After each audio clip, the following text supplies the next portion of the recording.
There we go. Love yourself. All right, go again. Now we have to start over. Good morning, everyone. Good morning. Good morning. How are you all? So I'm Dr. Louise Smyth, I'm Dr. Kimberly Couri. and today we're going to be doing a canning class. And we're going to show you a demonstration. It's not going to be really full canning because we couldn't really get the equipment here that I would use at home. But I'm going to show you the equipment that I would use at home. And then you're going to watch us doing a batch of pickled beets. And we'll do a mini batch so that you can see the process, but then you'll have to imagine how to do it with the real canner. Okay? All right. So to get started, I just wanted to talk a little bit about the equipment that you need for canning. And when you buy a canning package, you usually get a lot of equipment with it and things that you might not know how to use. So I'm going to show you some of the tools that we use for canning. And then when I switch over into the PowerPoint, I'm going to show you a picture. And if you want to do a screenshot right then of the picture of the table of canning stuff, you could do that. If you know how to do a screenshot on your computer, that's kind of a helpful thing. Okay, so for canning, we need our jars. And jars come in a narrow mouth, and they also come in wide mouth size. And you can get snap lids that fit on those jars in the little boxes. And so depends on what it is that you're actually going to can. I like using a wide mouth jar for things that are kind of messy to clean out because I can get my hand in there and really scrub the thing out. And I like using it for more bulky things. If I have to pack pickles in there and get my hands in to make it all packed, the wide mouth is nice. If you're just going to dump things in the jar, narrow mouth works really well for that as well. So for today's demonstration, we have 4 narrow mouth jars using 1 cup in size. The jar right over here is a quart-sized jar. So it would hold the volume of 4 of these jars. And that is actually, we're going to show you in the video, canning meat. And this is a jar of my canned pork. Okay? That's what that is. All right. So you need the jars, you need the lids, and then the lids have to have screw caps. And when you buy your first box of jars, it will come with snap lids and screw caps. And then if you have to go ahead and heat those, replace the lids, you can do that after every time you pack. Okay. We have other people coming in, so that's great. All right. Now, when you're putting produce into the jars, it's really helpful to have a funnel. These come in plastic and stainless steel. I kind of bend towards the stainless steel because it's very easy to keep clean, and I know that I'm not getting any byproducts in. And those funnels will fit right into the wide mouth, into the narrow mouth jar. So you can really get things into the jar without slopping out the outside of the jar. Nevertheless, once you get things in the jar, you might want to wipe the lid just to make sure that there's nothing there that's going to break the seal when you're putting the snap lids on. So that's our funnel. I have a variety of different tools for transferring things into the jar, maybe skimming things off the top of whatever you're actually canning. Today, we're probably going to use this little stick. Now, this stick is used after you get something in the jar, like today, when we do the pickles. We're going to slide the stick down the edge of the jar and just wiggle a little bit to make sure that all the gas bubbles in there have worked their way out. Because those gas bubbles can create a false volume inside the jar, and you don't want that. So that's what this little plastic stick is for. Another version that came is this one, and it's like a spatula, but it's a little thicker. So I like the plastic one that I found for that job. There's also available a little tool that is a magnet, and you can pick up your lids. Wow, look at that! The lids actually stick to each other. You can pick up your lids, and then when you're trying to get them out of the hot water, it's pretty easy to handle them without burning yourself. So that's kind of a fun tool. Other measuring equipment. I'm not doing candy with you today, but I wanted to show you what a candy thermometer looks like.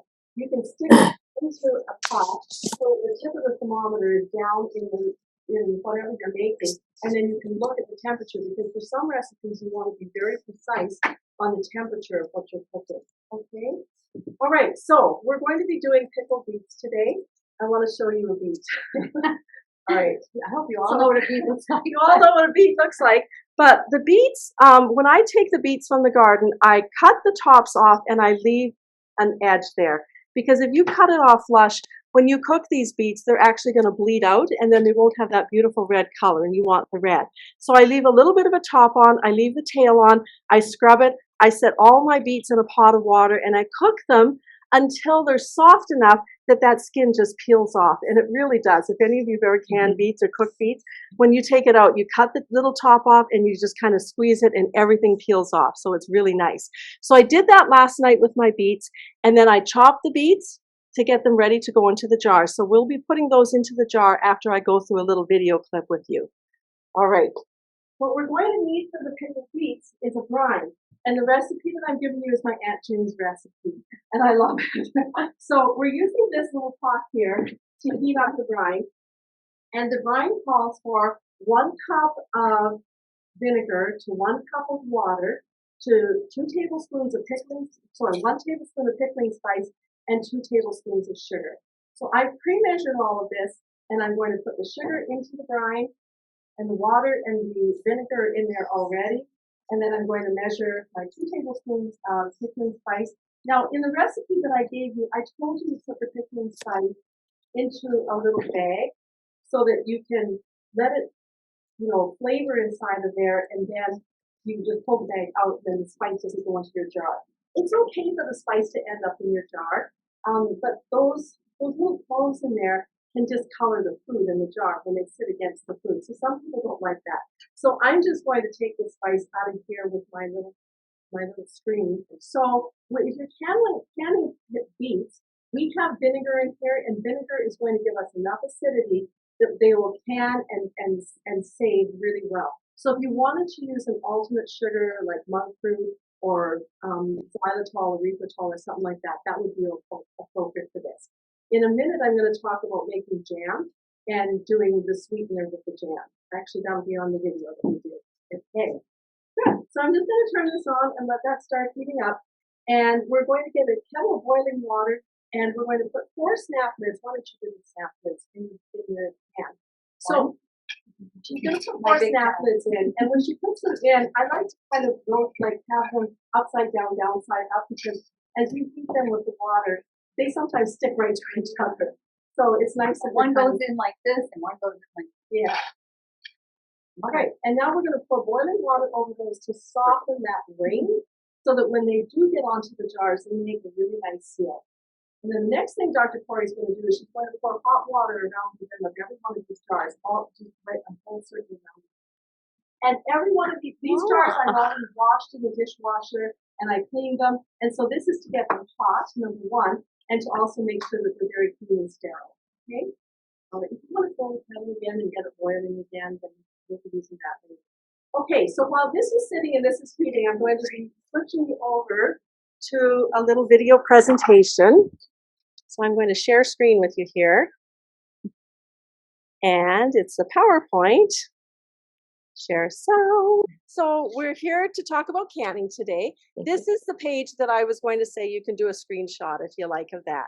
And it shows a lot of the equipment that I use for a variety of different things with canning. I also have a picture here of a canning recipe guide. And I mean, when you're canning, it really is very helpful to have recipes and to follow things very exactly, because we're talking about food preservation. We don't want anybody to get sick from the food that we're making. We want to make sure we did things correctly. Just half and half. I've also found that I can, and I'm using, I'm wanting to make a double batch or something like that. If I'm trying to make jam and I do a double batch, it doesn't work. So I do single batches all the time instead of double batches. So I'll talk a little bit more about that with the videos. And then this is what the hot water bath canner looks like. And my son there is holding the little basket that goes down and up so that you can raise and lower those jars in and out of the canner. And this is what pressure canners look like. So this is my pressure canner. This is my daughter's pressure canner. I'm going to give you a little video of both of them so that you can see how they're being used. Thank you. And then people would say, okay, so what would be the difference? Why do we choose hot water bath versus pressure canning? Fine. So again, the whole point here is that we want to make sure that we are preserving the food so that it's safe. And hot water bath works very well when the food that you're preserving has adequate sugar in it, so that would be like jams and jellies and juice, and also when it has adequate acidity. So if you're using vinegar, you've got adequate acidity. If you're canning tomatoes, you've got adequate acidity. But if you're canning string beans, you do not have adequate acidity and you don't have sugar. So now you have to do something different for that, and that's where pressure canning comes in. So I will use pressure canning for anything that's sugar-free. So for example, if you did choose to make jam without sugar at all, then you would probably want to pressure can that so that you don't end up with spoilage. If it doesn't have adequate acid, so beans would be a good example like that. Corn is another good example. When I'm canning my vegetables, my bone broth, meat sauces, I will use pressure canning. So today I'm going to focus a little bit more on hot water bath canning. And if any of you are just starting canning, do that first. Get comfortable with that and then start moving over into the pressure canning. All right, so when you're canning, it's great if you can get the freshest food possible and then can it as quickly as you can so that you can get everything preserved in its best form. And then you want to follow the instructions in the recipe, like we said. And if you have one of the canning packages for jelly or for jam, they have very specific instructions in there for what you're going to do. So follow those instructions really closely and get everything assembled ahead of time. It's really hard to get everything set up and find out you don't have something. So confession, I came all the way up here today without the beets. So after I got here and got set up, I had a friend go back to my fridge and she's coming with the beets. So they should be here in the next 5 minutes. And that would be a good example of not having everything ready. I want you to get your jars washed. So if I know I'm canning the next day, I'll go downstairs to the root cellar and get all of my jars. I bring them upstairs, I stick them in the dishwasher and I run them on a hot cycle. So the next day I know that they are really clean, they're ready. They might not still be hot, but I can still reheat them like you just saw us do here. And then have your snap lids in hot water just to soften that ring. Okay. Now, for this particular recipe I'm about to show you, we made raspberry black cap jam. These are the black caps. These are the raspberries from our land. I put them together, mashed them all up, and I prepared the fruit. And with raspberries, they're really very clean, but all you really have to do is kind of pick through them, make sure you don't have any bugs or little sticks or dried out raspberries. This makes a very seedy jam. So I actually prepared the black caps first and I ran them through a colander so that I would have less seeds in it. And that's the jam right here. And we are going to give anybody who's here physically a chance to taste this. Okay, so you can see what it tastes like. Okay.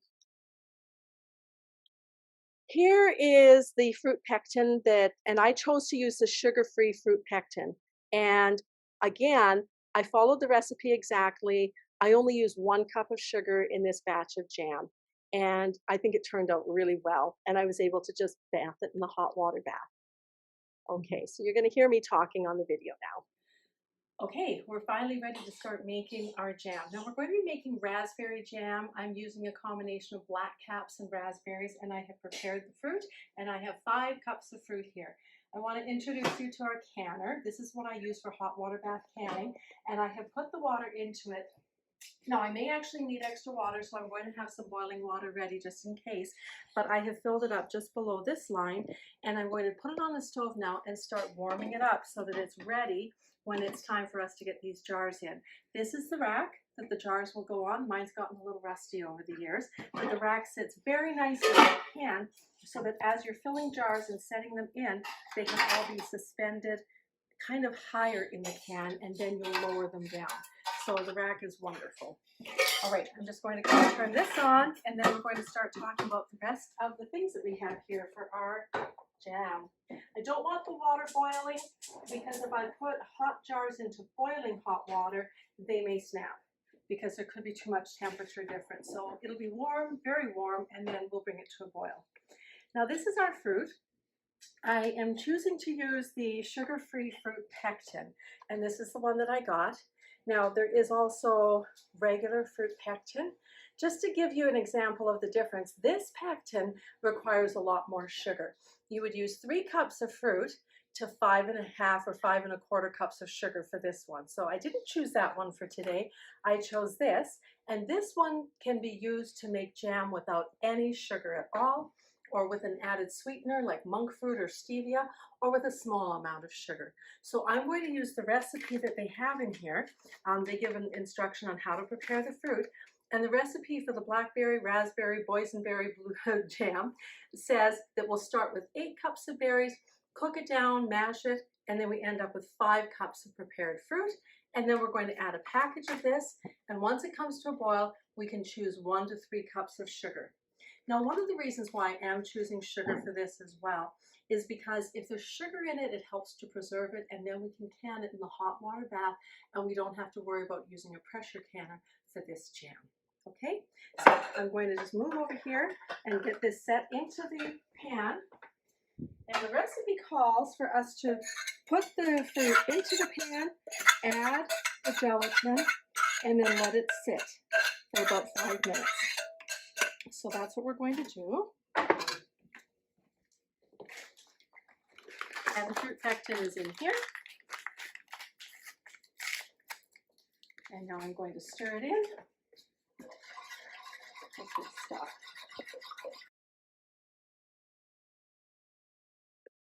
Okay, so at that point we let it sit for a whole minute. Okay, and then I started boiling it. Okay. Put that down. Now, while we're here over by the stove, I want to show you where I have my jars. I have taken all of the jars that I wanted to use for the jam. They're reusable jars. I washed them up, I ran them through the dishwasher, and now I have them sitting in a 225-degree oven to keep them very warm. When I take these out and handle them, I will be wearing rubber gloves because some of the work you do with canning can get very hot. Okay, come on back over here. It's very helpful when you are making preserves to have everything laid out. So I have my 1 cup of sugar here ready to go when I get the juice up to a boil or the fruit up to a boil. What I'm going to do here now is I'm going to prepare lids. I don't know exactly how many jars I'm going to have, so I'm going to put in about 10 lids, and these are regular size lids. So mason jars come in wide mouth and narrow mouth, or regular mouth, and these are narrow, regular mouth. And so I'm going to put the lids in water, just add a little water to that, and then we're going to put that on heat. And what we're doing is we're trying to get the ring on here softened so that when we put that down on top of the jar, it seals very nicely. So I'm just going to get this to boiling, and then I'll leave the lid on it so that it softens those rims.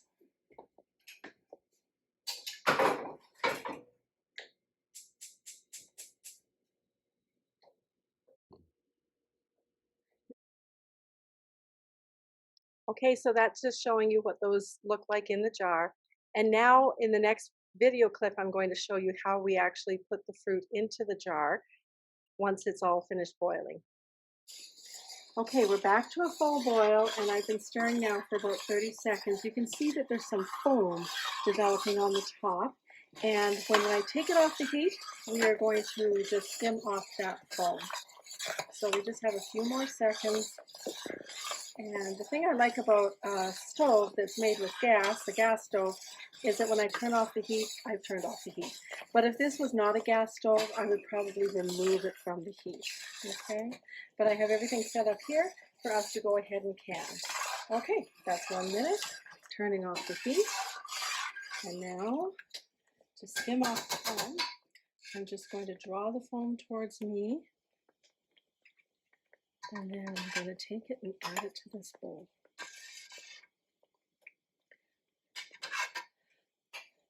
I always very much enjoyed eating the foam after I was done canning. And foam just doesn't give a nice top to your jar of jam.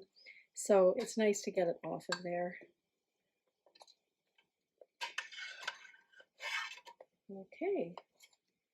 Now, I boiled some more water that we'll be able to add to our canner if it's not enough. So I'm going to take the lid off the camera. It's very steamy hot.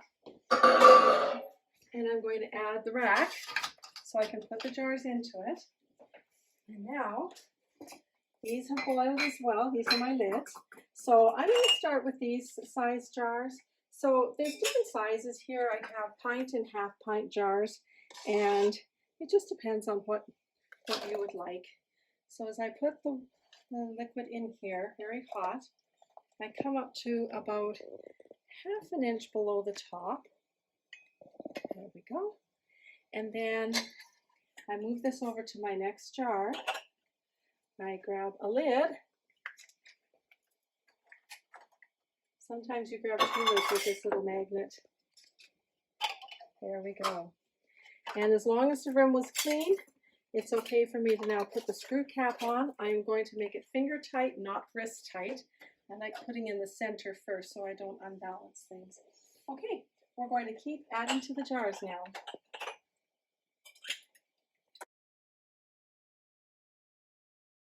And so this is just a picture of my son lowering those jars down into the water.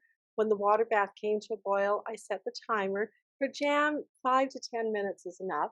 We're going to do 15 minutes today for our pickled beets. And there they are boiling in the water. And you really want to have 1 to 2 inches of water on top of the rims. You don't want the rims to be right at the surface of the water. So we had to add a little bit more water to that canner. And then when it's all done, you take them out. But I'm going to save that until we finish our demonstration here. So we just rewarmed the beets because I prepared them last night and they were in the fridge. But if I had done the beets just this morning, they'd still be very warm and I would have to just put them to the jar. So when she brings the beets, Dr. Couri is going to I'm the sous chef in this situation, as you can tell. Okay. So all I need to do here is just dump the hot water out of that jar, put the funnel on, and then we're going to go ahead and add the beets, and we'll get each one of the jars filled.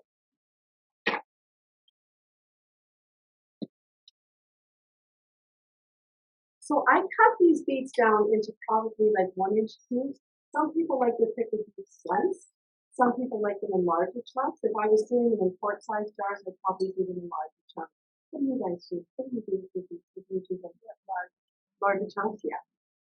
So, but I'm just making them into smaller jars here, so that's why I decided to put smaller.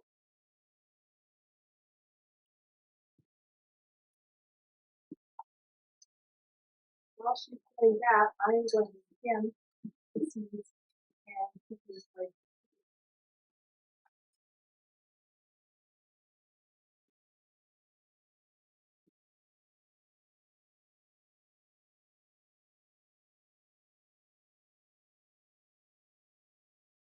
Do you guys smell the brine? So this makes it kind of a sweet brine. And this particular brine recipe did not call for any pickling salt. You know, I should have brought a box of pickling salt. Pickling salt is made so that it doesn't taste when you're doing it in your pickles. So it's nice when you're actually making pickles to use pickling salt. I have used just regular sea salt, and I thought that they turned out just as well. And I kind of prefer sea salt over pickling salt. Okay, great. So because the next part of this is going to be hot, I'm going to use my gloves. All right, now it's really nice to have a partner to help you with this because you can keep moving. So I'm going to put the hot brine in here and I'm going to pass it over here. And then Dr. Couri is going to take this little spatula and just go down the edges and release any bubbles. And then she's going to put them right off the rim and then put the lid on and start to cap it with this screw cap. Okay, so I'm trying to stay half an inch below the top of the jar. All right. So,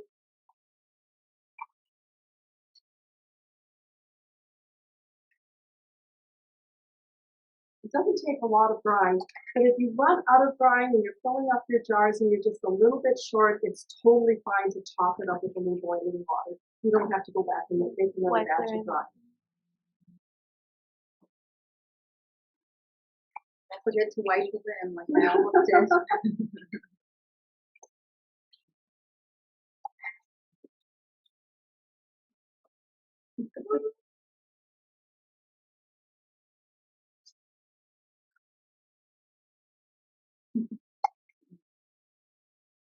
And then you put the screw top on, put the two pockets in, pour the rest of my brine into a pickle jar and take it home because I can use this brine for my next batch.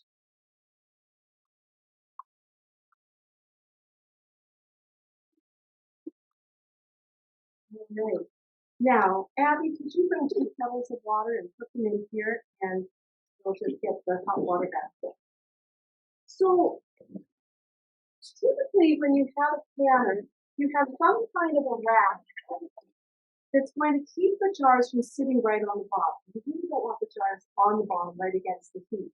I can't fit a rack in here. So last night, we came up with the idea of taking some jar lids and putting them on the bottom of this little can that I'm going to use, and then we'll set the jars right on top of these. So hopefully that will keep everything balanced. We have 2 questions. Yes. How long can you save the brine? In the fridge, weeks, because it's just pickle brine. Awesome. And then the second question is, can it be used for refrigerator pickles? You know, we have and if you'd like, I'll give you a couple of recipes for refrigerated pickles. If you want a sweet beet that's refrigerated or sweet pickle, this would be really nice to use. And I do have for refrigerated dills, I have a separate one, and it doesn't involve using the pickling spice. So it depends on what you're actually making. So yes, it would make a refrigerated pickle. Okay, so now I'm going to set these in here. Actually, can I put the water now? Abby, I don't let you come forward. Oh, yeah. You know it? Because we have to, well, we'll just look and see. We have to have enough water to be able to make sure that, yeah, go ahead and pour it in. And then we'll put this on and get the heat going again. And this one on this.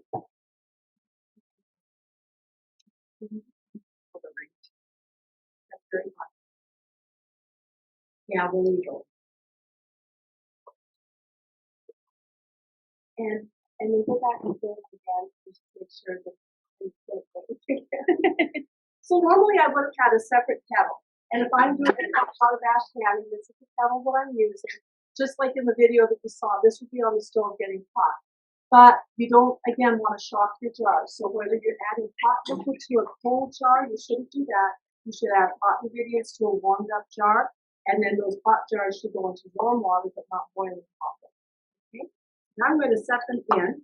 Another way that I could set these jars in would be to use my jar lifter, and then I don't really have to touch anything hot, which is really nice.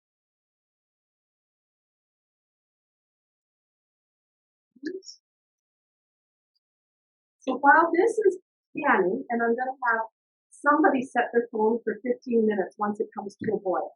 I'll let you know when that is. And while that's canning, we're going to go through the rest of our video. Okay? Great. Now, normally a canner would have a lid. I don't want to confuse anybody. This is actually a pressure cooker, and this is the pressure lid. I'm not pressure canning. I'm just going to gently set the lid on top so that it's just covering and not pressure canning. Okay? But we'll just try and keep that under control. So I'm going to need a little more boiling water in here for the kettle, and then we'll set the time for 2 minutes. Okay, let's go back to our video while this is all working. So now we're going to move on to talking about pressure canning. Does anybody have any other questions right now? It looks like we're caught up with those. Okay. Anybody from here with questions? All good? Okay. Okay. Here we go. Okay, it is beeping, and so we're done. So off with the timer, off with the heat, and we're going to open up our canner. Now we're going to lift up the rack and balance it so that those jars are just out of the water. Sometimes they tip in a little bit. Great. And then this is my last favorite tool for canning. And this is a tool that we use to lift the jars out of the water. So I like to lift them out in a way, that's okay, that balances the rack so that the rack doesn't tip over. With these little jars, it won't make much difference. But when you've got a big, 7 big jars of pickles, that can tip the rack if you take them off in an unbalanced way. All right. And then he's going to grab that jar that dipped down into the water. Now these are finger tight, and so nothing should really be leaking out of those jars because we got those lids on well. Number 4. Now as these cool on the board, those lids that are on them will start to snap down. And when they do snap down, you can hear a very decisive snapping sound. And I'm not sure if I'm going to catch one of those snapping sounds for you here. But there are the jars. Now ideally, once we have them settled there, not quite touching each other, a space for air to move between them, we're just going to leave them there for 24 hours. And then at that time, we're going to remove the screw caps, test to make sure that all the lids have snapped down, and then wipe them down and label them. And then they're ready to be put away. And then if I'm going to can again, I'm just going to take the rack out of here and put my lid back on top, let it cool down, and that will be my water for my next batch of canning, which could be in a couple hours, it could be in a day. And if it's going to be too long, I'll just get rid of it. And there are the jars all cooled on the table, and once they were cooled, I took the lids off and I tested them with my thumb and my fingers. You should not be able to pull that lid off, okay? And then I just write on top of the jar. Do other people use, like, you can buy labels that you can put on the jar too? Those are nice as well. All right, so the next video we're going to do is going to be pressure canning. And when I get a beef, I get my stew beef from the butcher unfrozen. And the reason why I asked for it to come unfrozen is that when you freeze meat and you thaw it, you know all that liquid that comes out of it, that juice, that's really important to have in your jar. So it's really best to can meat that hasn't been previously frozen. Now that's different if you're canning, you know, chili or something like that, because you've got all of that broth in it. We're going to prepare and sterilize the jars ahead of time. In this particular case, because we're dealing with meat, because it's pressure canning, I'm going to use really hot jars, and they're going to come out of the oven or from where I've just poured the water on them just immediately before I start using them. You're going to prepare your snap lids, and you're going to understand your canner before you start. So, could you tell me the book there that's underneath the black lid? So my pressure canner, you'll see here in the video, it comes with a booklet, and all of your canners will come with a booklet, and I really adhere to this. So when I'm getting to the point where I'm doing the canning, they have a chart for what you're going to do with the meat. Is it boiling now? Yes, so you can just top it up with a little bit more water, and somebody could set their clock for 15 minutes for us. I can do that. Thank you. So the little chart there shows you, for the size of jars that you're using, how many pounds of pressure that you need and how long you're going to can it for. So I really stick closely to that. And I encourage you to kind of get familiar with your book. Your book is going to be full of recipes as well. And that's kind of fun because you get to try new things and you'll have wonderful food for your family. Now, this is my daughter-in-law, Jenny, and she's going to be demonstrating cutting the meat and getting it ready. Our meat came in a package right over here, and it was all wrapped up. The butcher had already cut it down to a certain size, but I wanted it sort of in 1-inch cubes. And so that's what she's doing here. I don't think that one has a video, but this one does. All right, now this is going to go into about 7 jars, and so we're going to add about 7 teaspoons. So that noise you're hearing in the back is the pressure canner rattling. So I'll show you how we get that going, okay? All right. All right, now this is going to go into about 7 jars, and so we're going to add about 7 teaspoons of salt to that and stir it up.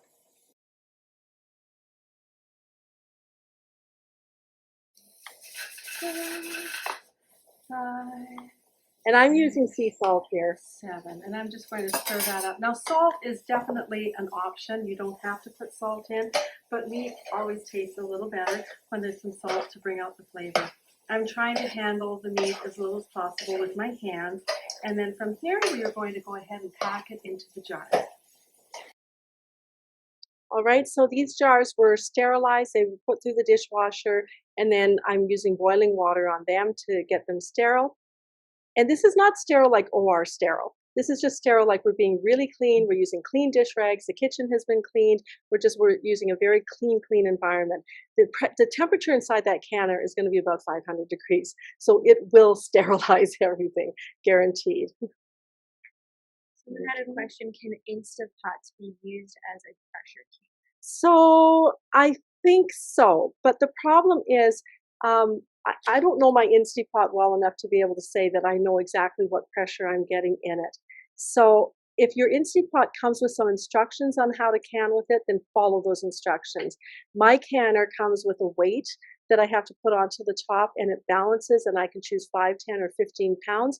And Jenny's canner comes with a dial on it that dials up to the right pressure. So you have to be at the right pressure or above to get the right heat for safe preservation. So the Instapot, just check to see if they have recipes for that.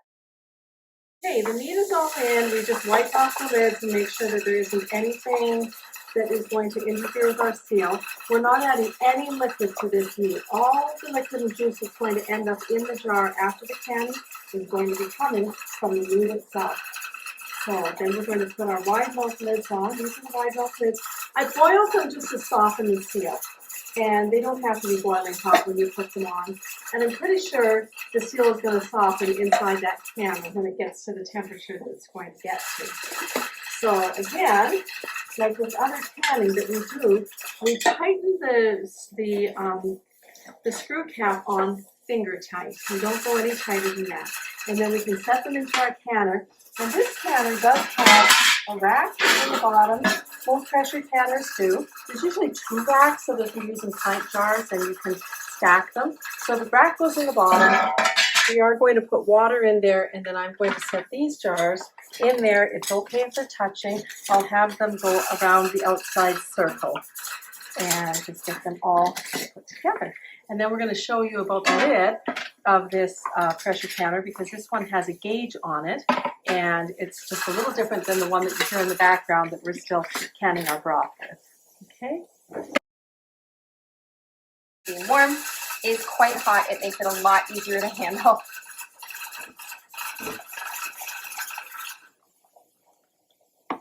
All right, so there's our 3 quarts of water. And I'm going to now put the lid back on my pressure canner. Similar to the other one before, you will notice that there's a bunch of little ledges, so you just have to kind of mash it up a little bit depending on where they all are. It's a game of feel and go. And this pressure canner also does have a gasket around the outside of it. So again, just making sure that your gasket is in full working order, checking it, all that kind of good stuff. So we're going to put that on. Okay. All right. Just to be sure, on this particular pressure canner and a lot of the more newer ones, there is a matching V, so you will have to match up your lids to make sure that you are getting it on the right side. There we go, it's all pressed down, and we can just push it over, nice and strong, and we're good to go. So we start the heat on it then. Now everything in there is hot, but it's not boiling hot. So it's going to come up to heat. You're going to watch on this canner as the pressure's increasing. All right, so our timer is at about 10 seconds. It's going to be going off any moment now. There we are. You can see the steady stream of steam right there. It's been going for about 10 minutes. So I'm going to go ahead and turn off that timer. And I'm going to add our regulator. This regulator is going to help us. Here we go. This regulator is going to have us build up that pressure, and we're going to get to 11 pounds of pressure for this particular pressure canner. So after a few minutes, I'll come in and I'll just turn the heat up or down depending on where we need to be at. So once we did get up to 11 pounds, we set it for 90 minutes, and it actually kind of oscillated between 11 and 12 pounds. And so we just kind of adjusted the heat on the stove to make sure it was staying there. So you really have to kind of be attentive and watch and make sure that you're staying at the right pressure. There they are after the canner has cooled. So when the canner is done, you just turn it off, you allow the canner to cool down, and then the pressure decompresses gradually over, I don't know, I usually leave it overnight until it's cool. But if you leave it for a couple of hours, the pressure should be down. And the way you can tell the pressure is down is you can just lift that regulator off. And if steam starts coming, firing out of there, you put it back on. I don't want to decompress the pressure canner quickly, because the pressure that's inside of those jars will not seal the jars. It won't, as it cools, it won't draw the snap lid down. It'll push everything out of the jar. And that's not our goal. So let the thing cool down, and then once it's cooled down, then you can take a look at what's inside of there, transfer those things out to the board, and see what we see here. All right, so we just opened up the canner, and I let this cool overnight, and so these jars are actually cool now. There they are, and you see how much juice is in there compared to the meat. So you take them out of the canner and just set them very carefully over onto the cardboard or wooden board spot that you have set up for it. Now, one of the things that you'll notice as you're moving these jars out is that the lid on top of the jar, this snap lid, has On all of them except one, it has sealed. So that's the lid here, and it's depressed in. You can see that it has sucked and drawn the lid in. This one is not sealed. Do you see the difference? So this jar of meat is going in the fridge, and that one will get eaten this week. Might be supper today. So, but of the other jars, they look beautiful. Now, as this sits on your on your shelf in your cold room or wherever you're going to keep these, you'll see that the meat in the top of the jar starts to turn a little dry. That's because it's exposed to the air compared to the meat underneath. When it dries out a little, it's okay. It's still fine to eat. Okay, and I'm not going to disturb these jars for the next 24 hours, except for the one that's going to go into the fridge. The rest just get to sit there and rest, and then in 24 hours I'm going to remove the screw caps from all of them and wipe them all down, and then get a label on them and put them away.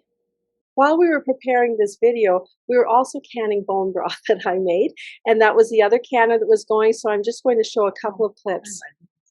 You can see me? Yep. Can everybody see me? Okay. Yep, there's chicken. So the meat at the top of the canner is exposed to the air that's inside of there, and it does tend to look a little bit drier, a little bit darker, if you will.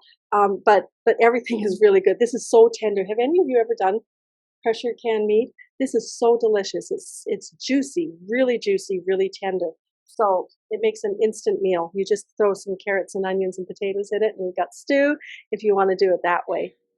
Okay. So you're going to remove the screw bands, and then you're going to wipe the jars clean of any juice or food or anything that got out. The one that did not seal properly, likely some food got in and under the heat, boiled up, and got under the rim. So that's why we're leaving a generous margin there for the top of our food to the top of the canner. And if that happens and it doesn't seal, then you just have to eat that right away. Usually I get 100%, but sometimes I miss on one. You want to label the jars and put the date on it and store it in a cool, dry area that has shelves. You're not supposed to stack the jars. Now, I don't know if I discussed this in one of the videos, but I'm going to say it now because I think this is just really important. The reason why we take the lids off the jars is because if you leave them, it looks like it's sealed. I test it and it's sealed. But if I leave the lid on the jar and I didn't have a good seal, I would not appreciate that lid popped off when I'm working in my cold room and checking things over. And there's this thing that can happen called a false seal, where the seal was not very good. And then sometimes gas starts working in there and it pushes the seal up. But the pressure of this, and it gets a little cool, it sucks it down again. And you don't realize that you've got bad food in that jar. But if you have the lid off the jar, when that loses its seal the first time, it doesn't suck back down and seal again. And so you'll take the jar off the shelf and go, whoa, this lid isn't sealed. Out it goes. This is garbage. Nobody's going to eat that food, okay? That is the same reason why you don't stack jars on top of jars. You leave jars single because the weight of the jar on top of it can give the same false seal. And so you want to be aware when something happens.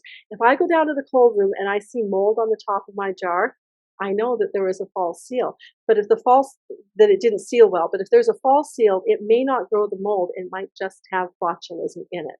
And that's what we're trying to avoid, okay? Mm-hmm. All right, so take your rings off. It also keeps them from rusting, and don't stack them. Okay, next video I'm going to show you is my canner. The regulator that we use that goes on the top is this small little regulator. And when I set it down on top, I can set it down to choose 5, 10, or 15 pounds of pressure. So that's what I use. I love this canner because the noise that it makes is my signal to whether or not I'm at the right pressure. So I can monitor it anywhere in the house because I just hear the rattle. So I'll just demonstrate that to you with this video. Okay, the one thing I hate about canning in the house is the noise that you have to have from your fan, but that's how it is. So now we're going to put the weight onto the canner, and this weight is going to be set at 10 pounds, so we're just going to go right down to the top of the hole under the 10. There we go. Now the steam is stopped escaping. Presumably, everything is going to seal up around the rim now. We won't see any more little drips coming from here. And I will bring you back as soon as we start hearing the weight start to rattle.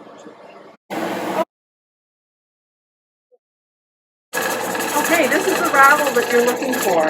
That rattle means that there's 10 pounds of pressure inside the pot, and when it rattles, it's escaping gas to relieve the pressure.